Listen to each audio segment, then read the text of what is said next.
I'm Quantice Winters. And I'm Paul Huber. And we're in Madison, Wisconsin at Troy Farm. And today we're going to show you how to cool and store produce on a small-scale garden or farm. Troy Farm is a 5-acre urban farm and farmer training site on the north side of Madison, Wisconsin. We train new growers about organic vegetable production, and we grow vegetables to sell and donate at our farm stand, the Northside Farmers Market, local community centers, and at local grocery stores. Here are some techniques we use to keep our produce fresh and nutritious. Properly cooling and storing produce after harvest is the first step in preserving the nutrition, flavor, and quality of the produce that comes from the field. Produce breaks down as soon as it's harvested, and it breaks down even faster when it's hot.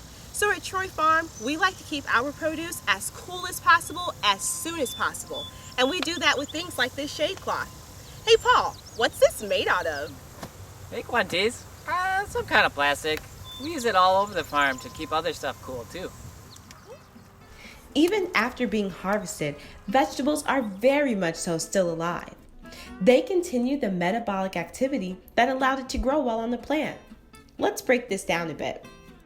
Plants make sugar and starch from sunlight and carbon dioxide through photosynthesis. In this process, the plant goes through a cycle of respiration where it breaks down and uses those carbohydrates and water to grow. That gives off water, heat, and carbon dioxide. Once the produce is taken off from the plant, that process continues, but the plant can no longer replenish carbohydrates or water, so the produce starts to break down, wilt, and dehydrate.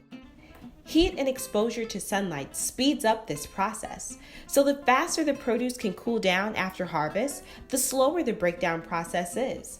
This preserves nutrition and deliciousness. At night, crops cool down, so early morning is the best time to pick them. If you will be in the field for a while harvesting, try to keep things that have already been picked in the shade. Get the produce out of the field as quickly as you can. So you know how on a really hot day when all you want is a snow cone or ice cream or just some ice cold water because you know that's what's really going to cool you down? Well, this is a snow cone for vegetables, but it's actually not a snow cone. It's just a pool full of cold water. So the way that we do this is you take an empty crate, you put it on top, and basically this just serves the purpose of making sure that your produce doesn't go floating around everywhere and then you'll be bobbing for collard greens. And you just dunk it in here.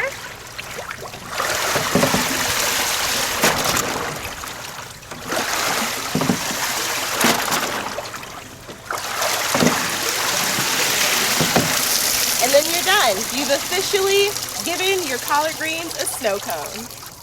More technically, this process is called hydrocooling. For smaller farms and gardens, you can use a smaller container like a bucket or simply rinse the veggies with cold water from your hose. Anything that cools the produce quickly will help slow the decaying process. Most vegetables need a little more sorting and cleaning before being packaged and placed into storage. Storing produce in plastic bags or bins will maintain a high humidity level around the produce and keep it from losing water too quickly. This is why your lettuce stays crisp when you keep it in a plastic produce bag and why your refrigerator vegetable drawer has limited airflow.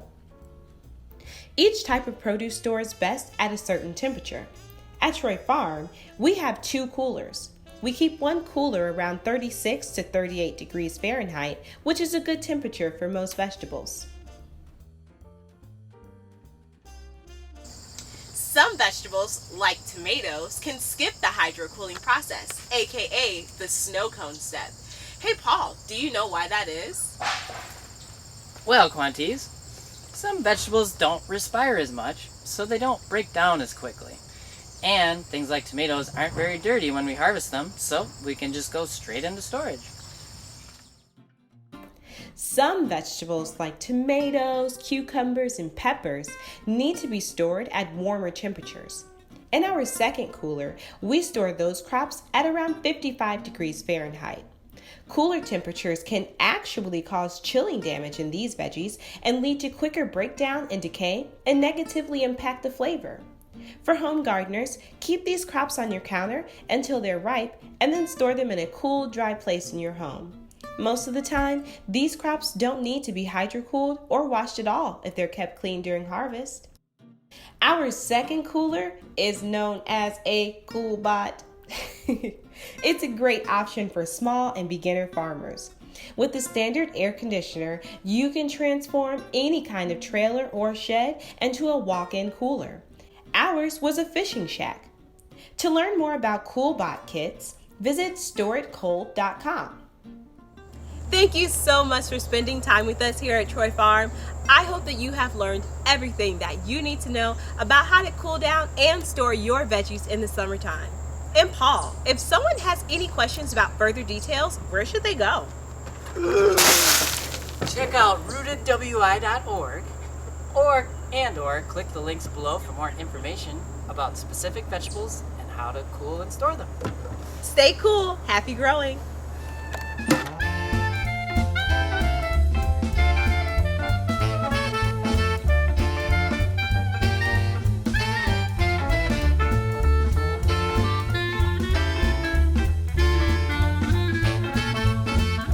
Well, Quanties, Isn't it?